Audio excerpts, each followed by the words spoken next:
난소낭종이 암이 될 수 있을까요? 질문을 주셨는데요. Yes, No 중에 골라서 대답해야 한다면 Yes입니다. 하지만 암 외에도 배란, 양성종양, 다낭성 난소증후군, 자궁내막증, 임신, 골반 감염 같은 다양한 질환들이 암과 마찬가지로 오베리언 시스트를 일으킬 수 있습니다. 가임기 여성에서 발생한 오베리언 시스트의 99%는 이런 양성 질환에 의해서 발생해요.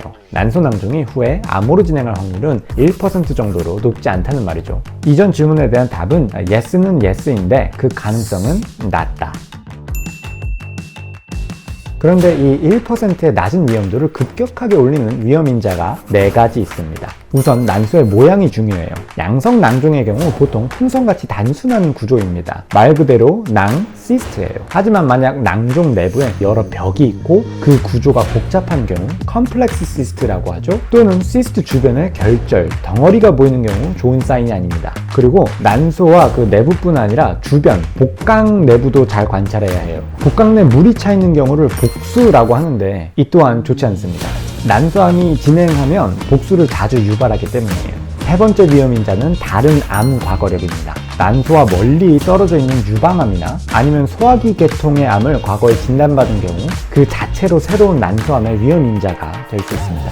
마지막 위험 요소는 가족력이죠. 다른 영상을 통해서도 말씀드렸지만 난소암의 위험도를 판단할 때 가장 중요하게 따지는 게 가족력입니다. 그런데 이게 꼭 난소암 가족력이어야 되는 게 아니에요. 대장암, 유방암, 심지어 전립선암 가족력도 중요합니다. 이런 위험인자, 위험 사인이 있는 경우 무조건 추가 검사를 받아야 합니다. 어떤 검사를 하는지 설명드릴게요. 이미지 검사를 해야 하는데 종류가 여러 가지가 있죠. 대표적으로 초음파, CT, MRI가 있습니다. 어떤 검사가 가장 정확할까요? 특별한 이유가 없다면 무조건 초음파입니다. 그런데 배를 통해서 하는 초음파가 아니라 질내 초음파예요. 좀 불편하죠. 하지만 질내 초음파가 일반 초음파에 비해 초음파 프로브를 난소에 훨씬 가깝게 접근시킬 수 있어요. 그만큼 이미지 해상도가 높아집니다.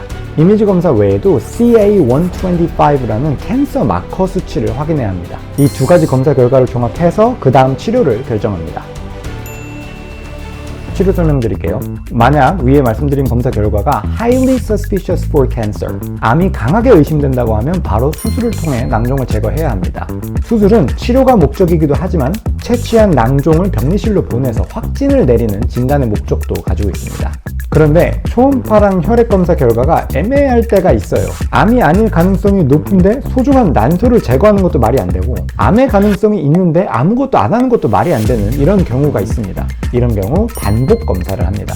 초음파와 CA125를 주기적으로 반복하면서 그 변화를 관찰하는 거예요. 보통은 첫 검사 시기를 기준으로 6주 후에 첫 번째 반복 검사를 합니다. 여기서 변화가 관찰이 되면 바로 수술을 하고요.